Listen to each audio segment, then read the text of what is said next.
तो मैंने देखा कि एक बहुत लंबी लाइन है लोगों की और उनके सामने एक गड्ढा है और एक-एक करके वो उस गड्ढे में देख रहे हैं और उनको अपनी मनपसंद चीज़ दिख रही है उसमें। तो एक बंदा जब उसको देखता है, वो उसके उस खाई के अंदर कूद जाता है कि मैं वो पैसे लेकर आऊँगा, उसकी मनपसंद चीज़। और जब वो उसके अंदर कूदता है, वो उसको लगता है कि खाई है, तो वो कूद जाता है पर एक्चुअली वो सीधा नरक की आग में कूद जाता है।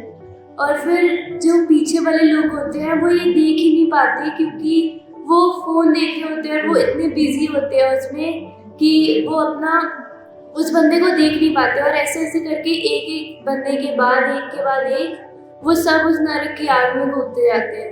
तो सच में परमेश्वर का सुसमाचार फैलाना है। और जैसे एक-एक रूह उसमें कूद रही थी, तो परमेश्वर भी देख रहा था उन्हें और सच में परमेश्वर की आँखों में मैंने आँसू देखे उसको। तो मैं बयान नहीं कर सकती मुझे क्या फ़ील हो रहा था। हालेलुया। अपोस्टल जी बहन बता रहे हैं कि जब इन्होंने 4 घंटे की प्रार्थना में जुड़े हुए हैं और ये बता रहे हैं कि जब प्रार्थना कर रहे थे तो इन्होंने वेदी के सामने प्रभु यीशु मसीह को खड़े हुए देखा और चारों ओर दूतों को देखा। क्या देखा रूम बहन के आपने? अंदर। हाँ जी पास्टर जी, वो खुदा ऐसे खड़े थे सामने बिल्कुल और हंस रहे थे और ऐसे देख रहे थे, सारे रूम में ऐसे देख रहे थे चारों तरफ की और दूत नाच रहे थे और ऐसे हंस रहे थे, खूब हंस रहे थे। आप समझ रहे हो, प्रभु यीशु चारों तरफ देख रहे थे, लोग प्रार्थनाएं कर रहे हैं और यीशु मसीह आनंदित थे। आप समझ रहे हो? अपोस्टल जी, जैसे कि आज हम 2 से 6 की प्रेयर में थे, तो उस टाइम पे मैं पूरा आत्मा में भरा हुआ था और जैसे कि अभी सिस्टर ने बताया कि वहाँ पे सामने यीशु मतलब आ रखे थे और साथ में काफ़ी स्वर्गदूत थे, तो मैं पूरा आत्मा में भर गया और उस टाइम पे मुझे खुद नहीं मतलब इतना आनंदित। और प्रभु ने एक बात बोली कि मैं खुश हूँ, जिस राह पे तुम चल रहे हो उससे मैं खुश हूँ। हालेलुया। हालेलुया।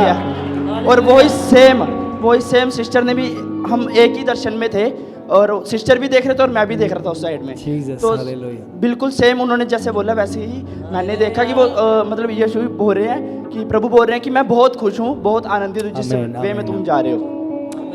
2 लोगों की साक्षी चीजें पक्की बनाती हैं, सेम चीजें। अपोस्टल जी बहन बता रहे हैं कि इन्होंने 24 आवर्स की प्रेयर के दौरान अपनी चारों ओर आग को देखा और इन्हें एक आवाज़ सुनाई दी कि मैं तुम्हें सिद्धता की ओर लेके जा रहा हूँ। हालेलुया। प्रभु सिद्ध कर रहा है। परमेश्वर ने क्या कहा? मैं तुम्हें सिद्धता की ओर। हाँ, परमेश्वर पिता की आवाज़ सुना कि मैं तुझे सिद्धता की ओर ले जा। अपोस्टल जी बहन अपना दर्शन सबके साथ बांटना चाहते हैं। की दर्शन देखा? मैंने ना जब 1 तारीख को हमारी प्रेयर शुरू हुई थी ना, जी। तो मैंने प्रेयर रूम में प्रेयर करती थी। मैं बस आत्मा से जैसे भर तो मैं प्रेयर रूम से बाहर वाली बेदी में प्रभु मुझे ऐसे ले गए, आत्मा से भर के प्रेयर में गई हुई, मतलब वहाँ बेदी पर वहाँ मुझे 3 दूत दिखे। जब मैं यहाँ से भागती जा रही थी तो मुझे बहुत सारे कबूतर आगे जा रहे थे। आप आत्मा में भागे उधर? आत्मा में प्रेयर रूम से मैं बाहर वाली बेदी में चली गई थी। अपोस्टल जी बहन बता रहे हैं जब ये प्रार्थना में थे रूम में, इन्होंने पवित्र आत्मा को कबूतर के समान उस रूम में देखा और उन्होंने देखा कि कोई मेरे माथे पर एक क्रॉस बना रहा है और ये आत्मा से उसी समय परिपूर्ण हो गए। Jesus, hallelujah. अभी भी जीसस। आप समझ रहे हो? पोस्टर जी, मेरा दर्शन ये था कि जब हम कल प्रे करते वक्त मैंने देखा कि ना जितने लोग प्रेयर में प्रे कर रहे थे ना, उन सबके पास एक एक दूत खड़ा था और उनकी प्रार्थनाओं को ना कुपियों में इकट्ठा कर रहा था और वेदी पे ही जो प्रेयर की वेदी है वहाँ पे परमेश्वर का सिंहासन लगा था और परमेश्वर खुद वहाँ बैठा था। प्रभु को बैठे हुए देखा और जितनी भी प्रार्थनाएं करी जा रही थी, दूत उन्हें कटोरे में इकट्ठा कर रहे थे। समझ रहे हो?